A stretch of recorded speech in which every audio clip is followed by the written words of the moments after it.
Diana అనే మహిళను చూపించడంతో movie start అవుతుంది. ఆవిడ కూతురి పరిస్థితి చాలా దారుణంగా ఉంటుంది.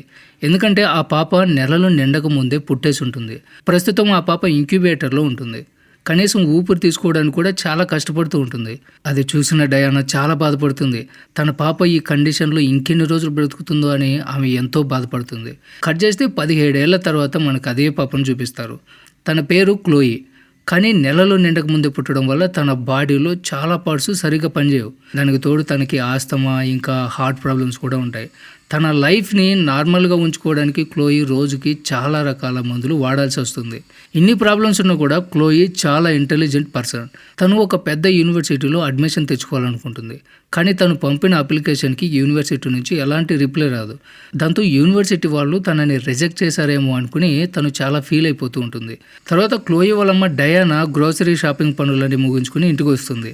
రాగానే ఆమె ఒక ఫోన్ కాల్లో మాట్లాడుతూ బిజీ అయిపోతుంది. క్లోయి ఆ గ్రాసరీ బ్యాగ్లోంచి చాక్లెట్స్ తీసుకుందామని చెప్పి బ్యాగ్ ఓపెన్ చేస్తుంది. అందులో తనకి వాళ్ళ అమ్మ పేరు మీద కొన్ని టాబ్లెట్స్ కనిపిస్తాయి. అవి చూడగానే క్లోయికి టెన్షన్ మొదలవుతుంది.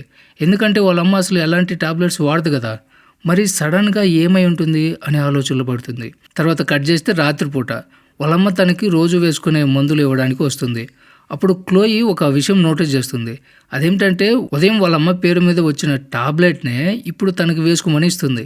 సో వెంటనే క్లోయి ఈ టాబ్లెట్స్ నీ పేరు మీద ఎందుకు వచ్చాయని అడుగుతుంది. దానికి వాళ్ళమ్మ బహుశా ఫార్మసీ వాళ్ళు ఏదైనా తప్పు చేసి ఉంటారులే అని కవర్ చేస్తుంది. దాంతో క్లోయి కూడా ఏమీ అనకుండా సైలెంట్గా మందులు వేసుకుంటుంది. తర్వాత కట్ చేస్తే నెక్స్ట్ డే మార్నింగ్ క్లోయి అదే మెడిసిన్ని ర్యాక్లో నుంచి బయటకు తీస్తుంది. ఆ మెడిసిన్ చెక్ చేస్తే దాని మీద ఫార్ములా పేరు ట్రై ఆక్సిన్ అని రాసి ఉంటుంది. కానీ ఇక్కడ షాకింగ్ విషయం ఏమిటంటే ఆ మెడిసిన్ వేరే మెడిసిన్ ర్యాపర్తో కవర్ చేసి ప్యాక్ చేసి ఉంటుంది. ఇది చూడగానే క్లోయికి వాళ్ళ అమ్మ మీద డౌట్ రావడం స్టార్ట్ అయిపోతుంది. అసలు ఈ మిస్టరీ ఏమిటో కనిపెట్టాలనుకుని తను వెంటనే కంప్యూటర్ దగ్గరికి వెళ్ళి ట్రై యాక్షన్ ఫార్ములా గురించి సెర్చ్ చేయడానికి ట్రై చేస్తుంది. కానీ ఆ రోజు వాళ్ళ అమ్మ కంప్యూటర్లో ఇంటర్నెట్ పనిచేయదు. అయితే ఆ ఇంటర్నెట్ని కావాలని వాళ్ళ అమ్మ ఆఫ్ చేసి ఉంటుంది. పైగా దూరంగా నిలబడి క్లోయినే గమనిస్తూ ఉంటుంది. ప్రస్తుతానికి క్లోయి సైలెంట్గా తన గదిలోకి వచ్చేస్తుంది. తర్వాత కట్ చేస్తే నెక్స్ట్ రోజు వాళ్ళమ్మ గార్డెన్లో బిజీగా ఉండడం క్లోయి చూస్తుంది. వెంటనే వాళ్ళ అమ్మ రూమ్లోకి వెళ్ళి ఆమె ఫోన్ తీసుకుని ర్యాండమ్గా ఏదో ఒక నెంబర్కి డైల్ చేస్తుంది. అవతల నుంచి ఒక అతను ఫోన్ లిఫ్ట్ చేస్తాడు. అప్పుడు క్లోయి, ప్లీజ్ నాకు కొంచెం హెల్ప్ చేయండి, ఒక మెడిసిన్ ఫార్ములా గురించి నెట్లో సెర్చ్ చేసి చెప్పండి, ఇది నాకు చాలా ఇంపార్టెంట్ అని బ్రతిమలాడుకుంటుంది. ఆ ఫోన్లో ఉన్న అతను క్లోయి అడిగినట్లే సెర్చ్ చేస్తాడు. అతను ఆ ట్రై యాక్షన్ ఫార్ములా ఉన్న టాబ్లెట్స్ని ఎక్కువగా హార్ట్ పేషెంట్స్కి ఇస్తారని, అదిగాక ఆ టాబ్లెట్ రెడ్ కలర్లో ఉంటుందని చెప్తాడు. కానీ ప్రజెంట్ క్లోయి చేతిలో ఉన్న ఆ టాబ్లెట్ మాత్రం గ్రీన్ కలర్లో ఉంటుంది. ఇక్కడ క్లోయికి వాళ్ళ అమ్మ తనతో ఏదో పెద్ద మోసం చేస్తుందని కన్ఫర్మ్ అయిపోతుంది. ఇప్పుడు ఎలాగైనా సరే ఆ మెడిసిన్ అసలు ఫార్ములా ఏంటో, దానివల్ల వచ్చే సైడ్ ఎఫెక్ట్స్ ఏంటో తెలుసుకోవాలనుకుంటుంది. అందుకే ఏదో ఒక ప్లాన్ ఆలోచిస్తూ డిన్నర్ టైంలో వాళ్ళ అమ్మతో, మనం బయటికి వెళ్ళి చాలా రోజులైంది కదా, మూవీ చూడడానికి ఈరోజు థియేటర్కి వెళ్దామని అడుగుతుంది. కట్ చేస్తే వాళ్ళ అమ్మ క్లోయిని థియేటర్కి తీసుకెళ్తుంది. అందరూ మూవీ చూస్తూ చాలా బిజీగా ఉన్నప్పుడు క్లోయి వాళ్ళ అమ్మతో వాష్రూమ్కి అని చెప్పి బయటకు వచ్చేస్తుంది. కానీ తను వాష్రూమ్కి వెళ్ళదు. పక్కనే ఉన్న ఒక ఫార్మా షాప్కి వెళ్తుంది. అక్కడ ఉన్న ఫార్మసిస్ట్కి ఆ మెడిసిన్ ఇచ్చి అసలు ఇది దేనికి వాడతారు, దీని సైడ్ ఎఫెక్ట్స్ ఏంటి అని అడుగుతుంది. కానీ ఆ ఫార్మసిస్ట్ వాళ్ళు ఆ డీటెయిల్స్ ఏమో చెప్పడానికి ఒప్పుకోరు. ఎందుకంటే ఆ మెడిసిన్ వాళ్ళ అమ్మ పేరు మీద ఉంటుంది కాబట్టి. అప్పుడు క్లోయి ఒక అబద్ధం చెప్తుంది. నేను మా అమ్మ ఒక గేమ్ ఆడుతున్నాం, ఆ మెడిసిన్ ఫార్ములా కనిపెట్టమని నాకు ఒక టాస్క్ ఇచ్చింది, ప్లీజ్ మీరు హెల్ప్ చేస్తే నేను గేమ్ గెలిచేస్తానని బ్రతిమలాడుతుంది. అది వినగానే ఆ ఫార్మసిస్ట్ నమ్మి నెట్లో సెర్చ్ చేసి చూసి ఒక మైండ్ బ్లాక్ అయ్యే నిజం చెప్తుంది. ఆ మెడిసిన్ కుక్కల కోసం వాడతారు అని. ఒకవేళ మనుషులు ఆ మందులు వేసుకుంటే వాళ్ళ బాడీ ప్యారలైజ్ అవుతుందని చెప్తుంది. అంటే చచ్చుబడిపోతుందని చెప్తుంది. ఇది వినగానే క్లోయికి భయంతో వణుకు పుట్టేస్తుంది. ఎందుకంటే వాళ్ళ ఇంట్లో అసలు కుక్కే లేదు. పైగా చిన్నప్పటి నుంచి వాళ్ళ అమ్మ తనకు ఆ టాబ్లెట్నే ఇస్తూ ఉంటుంది. ఆ టెన్షన్లో భయంతో తనకి ఆస్తమా అటాక్ అయిపోతుంది. గాలి పీల్చుకోవడానికి కూడా చాలా కష్టమైపోతుంది. కరెక్ట్గా అదే టైంకి వాళ్ళ అమ్మ కూడా తనని వెతుక్కుంటూ అక్కడికి వచ్చేస్తుంది.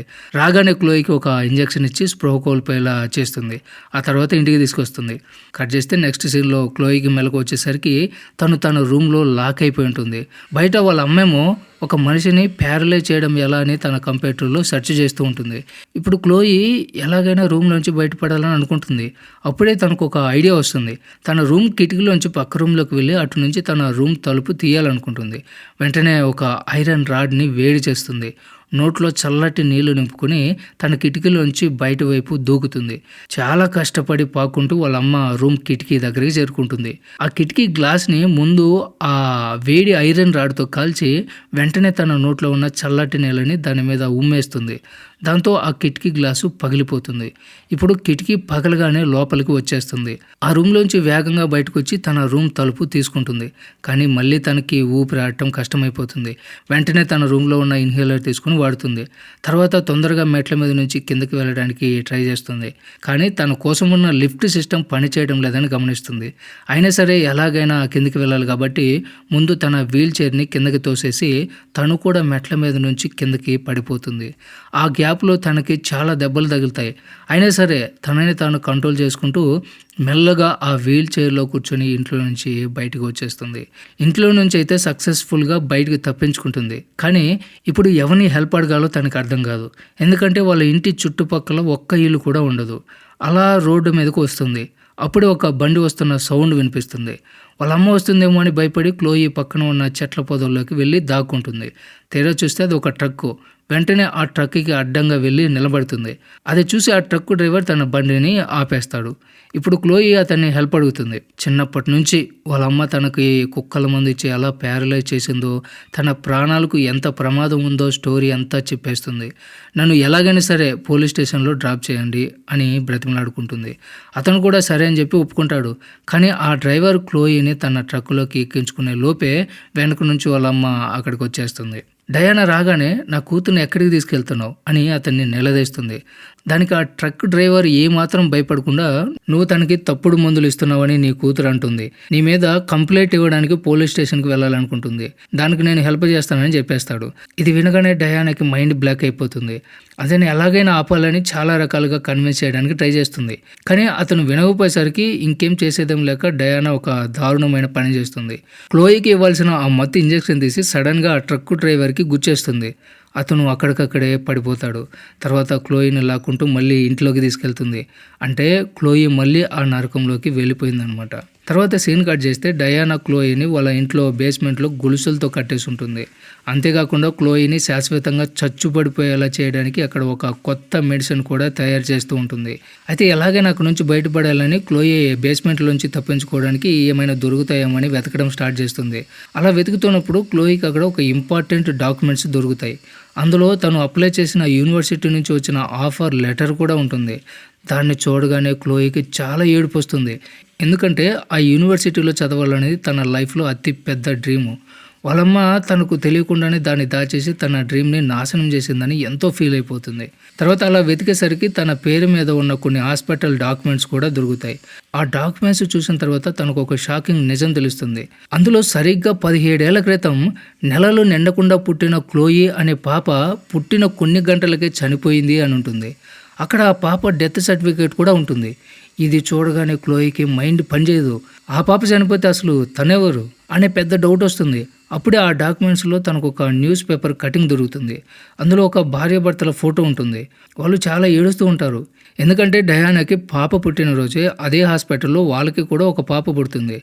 కానీ ఎవరో ఆ పాపని హాస్పిటల్ నుంచి కిడ్నాప్ చేస్తారు. ఆ న్యూస్ చదవగానే క్లోయికి మొత్తం విషయం అర్థమైపోతుంది. డయానా తన సొంత తల్లి కాదని, ఆ పేపర్లో ఉన్న కప్పులే తన నిజమైన అమ్మా నాన్న అని తెలుసుకుంటుంది.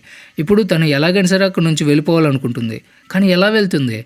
దారులన్నీ మూసుకుపోయి ఉంటాయి. కరెక్ట్గా అదే టైంకి డయానా అక్కడికి వస్తుంది. ఆమెను చూడగానే క్లోయికి చాలా భయం వేస్తుంది.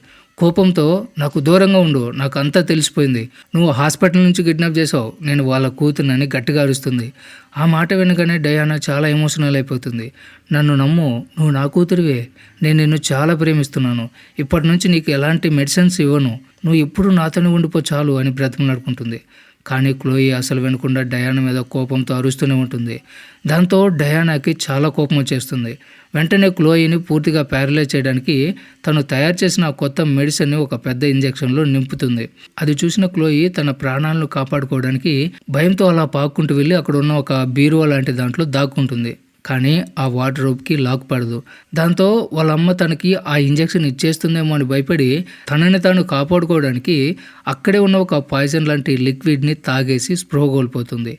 డయానా క్లోయి చనిపోయిందేమో అనిపిస్తుంది. అది అనుకోగానే డయానా పరిస్థితి చాలా దారుణంగా తయారైపోతుంది. గట్టిగా ఏడుస్తుంది. ఎందుకంటే తను నిజంగా క్లోయిని తన సొంత కూతురులాగా అనుకుంటుంది. తనని ఎప్పటికీ దూరం చేసుకోవడం డయానాకి ఇష్టం ఉండదు. అసలు క్లోయి తన సొంత అమ్మ నాన్న దగ్గరికి ఎక్కడికి వెళ్తుందన్న భయంతో ఇన్ని రోజులు తనని ప్యారలైజ్ చేసి ఉంచుతుంది. తర్వాత కట్ చేస్తే క్లోయి మెలకు వచ్చేసరికి తను ఒక హాస్పిటల్లో ఉంటుంది. తన చుట్టూ డాక్టర్స్ ఉంటారు. వాళ్ళు క్లోయి కడుపులో ఉన్న పాయిజన్ని క్లీన్ చేస్తూ ఉంటారు. అప్పుడు క్లోయి రూమ్ బయట చూస్తే అక్కడ డయానా నిలబడి ఉంటుంది. అంటే డయానానే తనని హాస్పిటల్కి తీసుకొచ్చి ఉంటుందన్నమాట. ఆమెను చూడగానే క్లోయికి మళ్ళీ భయం వేస్తుంది. వెంటనే పక్కన ఉన్న నర్సుని పిలిచి సైకిల్తో ఒక పెన్ను పేపర్ అడుగుతుంది. అందులో నిజమంతా రాసి నర్సుకి చెప్పాలని తన ప్లాను. కానీ బయట ఉన్న డయానా ఇది చూసేస్తుంది. క్లోయి నర్సుకి తన గురించి చెప్తుందని ఆమెకు అర్థమైపోతుంది. అందుకే వెంటనే టైం వేస్ట్ చేయకుండా హాస్పిటల్లో ఎమర్జెన్సీ అలారం మోగిస్తుంది. ఎమర్జెన్సీ అలారం మోగగానే హాస్పిటల్లో అంతా గందరగోళం తయారైపోతుంది. ఇదే ఛాన్స్ అనుకుని డయానా లోపలికి వెళ్ళి క్లోయిని తీసుకుని అక్కడి నుంచి పారిపోతుంది. ఇప్పుడు ఆ నర్సు రూమ్లోకి వచ్చి చూసేసరికి అక్కడ క్లోయి ఉండదు. క్లోయి పెన్ను పేపర్ అడిగి ఏదో చెప్పాలనుకుంది కదా, సో నర్స్కి డైరెక్ట్గా వాళ్ళ అమ్మ మీదే డౌట్ వచ్చేస్తుంది. వెంటనే వెళ్ళి హాస్పిటల్లో సెక్యూరిటీ వాళ్ళకి ఇన్ఫార్మ్ చేస్తుంది.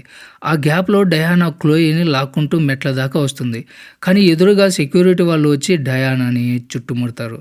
సెక్యూరిటీని చూడగానే డయానా తన దగ్గర ఉన్న గన్ను తీసి వాళ్ళపై గురిపెట్టి, నేను నా కూతుర్ని మా ఇంటికి తీసుకెళ్లాలనుకుంటున్నాను, నా దారి నుంచి తప్పుకోండి అని బెదిరిస్తుంది. డయానా గన్నుని కిందకి దించకపోవడంతో చేసేదేం లేక సెక్యూరిటీ వాళ్ళు ఆమె మీదకి కాల్పులు జరుపుతారు. ఆ బుల్లెట్ వెళ్ళి డయానా భుజానికి తగులుతుంది. ఆమె కింద పడిపోతుంది. ఫైనల్గా డాక్టర్స్ క్లోయిని కాపాడేస్తారు. తర్వాత కట్ చేస్తే ఆ ఇన్సిడెంట్ జరిగి 7 ఏళ్ళు గడిచిపోతాయి. క్లోయి వాళ్ళమ్మ డయానాని కలవడానికి జైలుకి వస్తుంది.